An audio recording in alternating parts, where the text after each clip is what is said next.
আমার সন্তান। ও প্রভু, এই জগতে তো আমার কেউ নেই, কে কার সন্তান?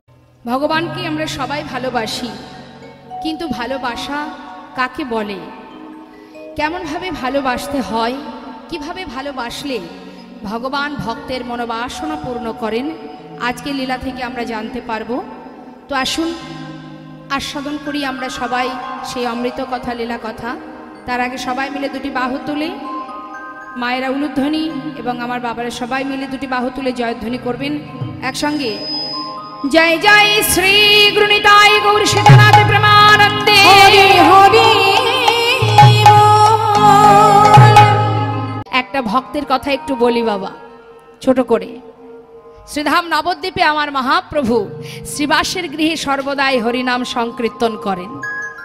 একদিন হয়েছে কি বাবা, শ্রীবাসের একমাত্র পুত্র মারা যায়। তখন মহাপ্রভু শ্রীবাসের ঘরেই হরিনাম করছে।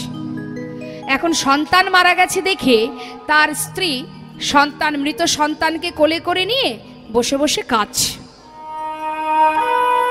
এখন সেই কান্না শুনতে পেল শ্রীবাস পণ্ডিত। পাশের ঘরে মৃত সন্তানকে নিয়ে কাঁদছেন।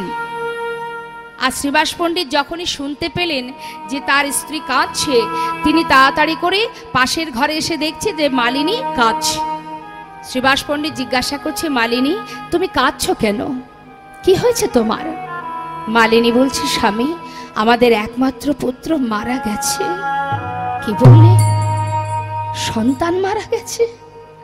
আমার একমাত্র পুত্র মারা গেছে? হ্যাঁ স্বামী, কিন্তু মালিনী তুমি এমন করে চিৎকার করে কাঁদছো কেন? কি বললে স্বামী? আমার সন্তান মারা গেছে আর আমি কাঁদবো না? না, কাঁদবে না। কেন জানো মালিনী? যার হাতে যতটুকু সময় আছে সে তো সেইটুকু সময় থাকবে। কিন্তু মালিনী, পাশের ঘরে আমার মহাপ্রভু তার ভক্তগণকে সঙ্গে করে নিয়ে হরিনাম করছে। তোমার এই কান্নার শব্দ যদি তাহার কানে পৌঁছায়, তার হরিনামের বিঘ্ন ঘটবে। আমি চাই সে যেন কোনো প্রকারে কষ্ট না পায়, তার হরিনামের বিঘ্ন যেন না ঘটে। তুমি কাঁদবে না মালিনী? আচ্ছা মালিনী, একবার ভেবে দেখো না, যখন আমার সন্তান মারা গেছে সেই সময় স্বয়ং মহাপ্রভু আমারই ঘরে বিরাজমান। এমন ভাগ্য কয়জনার হতে পারে বলো? আমার সন্তান তার নাম শুনতে শুনতেই তো চলে গেছে। কেঁদো না, শান্ত হও। স্বামীর কথা লঙ্ঘন করতে পারলো না, কোলের মধ্যে করে নিয়ে পাশের ঘরে বসে বসে ফুপিয়ে ফুপিয়ে কাঁদছে।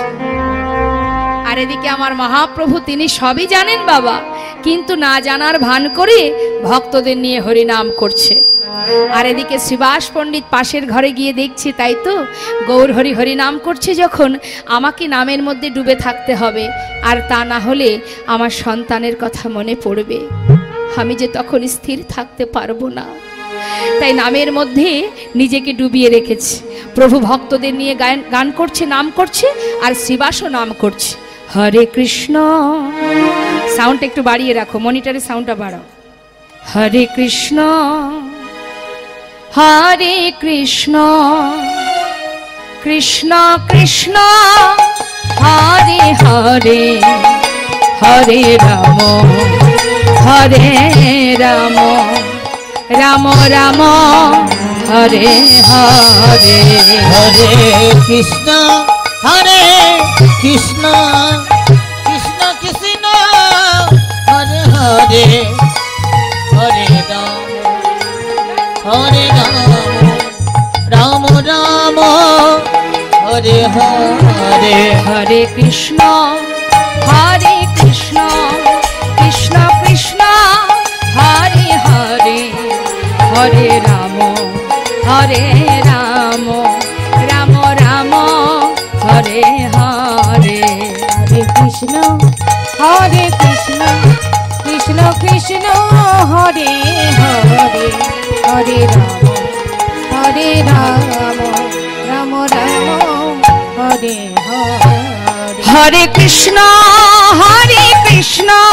কৃষ্ণ কৃষ্ণ হরে হরে, হরে রাম হরে রাম রাম রাম হরে হরে হরে কৃষ্ণ কৃষ্ণ কৃষ্ণ হরে হরে হরে রাম রাম রাম হরে হরে হরে কৃষ্ণ হৃদয় গৌর হরি বল হরি বল হরে হরে হরে হরে রাম রাম হরে হরে কৃষ্ণ কৃষ্ণ কৃষ্ণ হরে হরে হরে রাম রাম রাম হরে হরে। বাবা মহাপ্রভু হরিনাম গাইতে গাইতে হঠাৎ শ্রীবাসকে ডেকে বলছে, শ্রীবাস বলো দয়াময়, জানো শ্রীবাস, আজ না তোমার ঘরে হরিনাম করে আমি কোনো আনন্দ পাচ্ছি না। কেন দয়াময়? আমাকে খুলে বলো, কি হয়েছে তোমার? গৌরহরি বলছে, শ্রীবাস একটা কথা জিজ্ঞাসা করব। বলো প্রভু। আচ্ছা শ্রীবাস, তোমার ঘরে কি কোনো অমঙ্গল হয়েছে? শ্রীবাস পণ্ডিত বলে উঠলেন, দয়াময় আমার ঘরে অমঙ্গল? আমার ঘরে অমঙ্গল হবে কেন প্রভু? যার ঘরে মঙ্গলময় হরে হরে ভক্তগণকে সঙ্গে লয়ে হরি নাম করে তার ঘরে কি অমঙ্গল হতে পারে? ঘরে কি অমঙ্গল হতে পারে? যার ঘরে মঙ্গলময়, করুণাময়, দয়াল,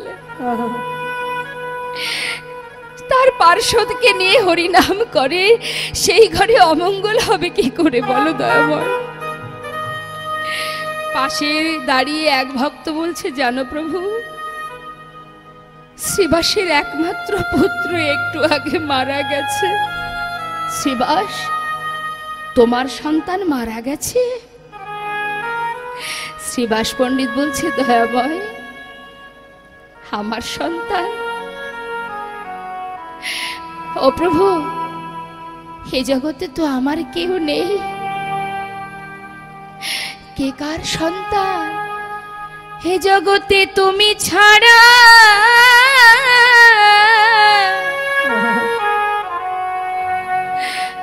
আমার আর কেহ না। এ জগতে তুমি ছাড়া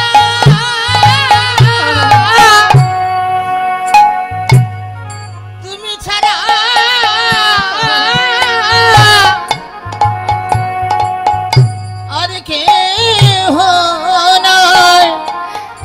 তুমি আমার মাতা পিতা, তুমি পুত্র স্বামী,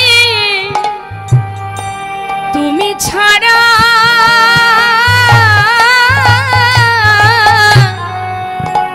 আমার আর কেহ না। তুমি আমার মাতা পিতা,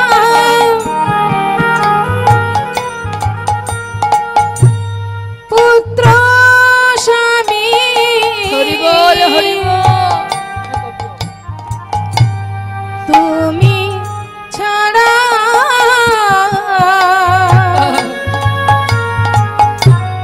আমার আর কেহ নাই। তোমার ওই চরণে আমায় গ্রহণ করো, যেন চরণ ছাড়া তুমি করো না।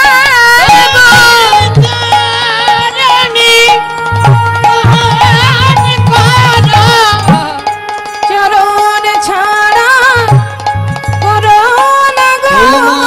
চরণে হরি বল হরি বল। গ্রহণ করো। চরণ নিতাই গৌর হরি বল হরি বল। ছাড়া করো না গো। তোমার চরণে গ্রহণ করো।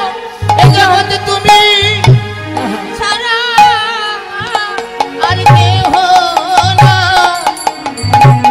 পাশের ঘরে গিয়ে মহাপ্রভু সেই মৃত সন্তানকে পুনরায় প্রাণ দান দিলেন, দিয়ে বললেন, কিরে মাতা পিতাকে ছেড়ে চলে যাচ্ছিস কেন?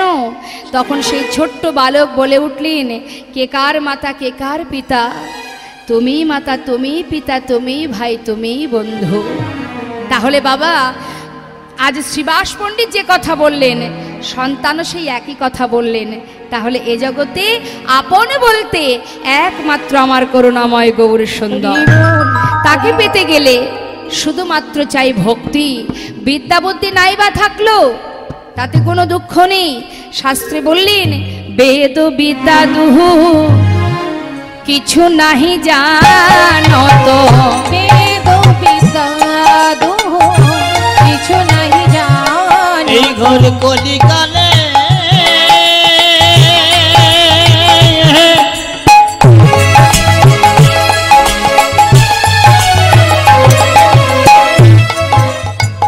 বেদ বিদ্যার কিছু নেই প্রয়োজন।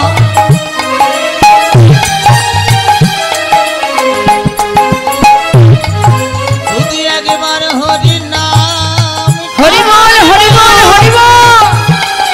মায়ের উলুধ্বনি কোথায়? তোমাদের চিতাকে জ্বালায় আর রবে না।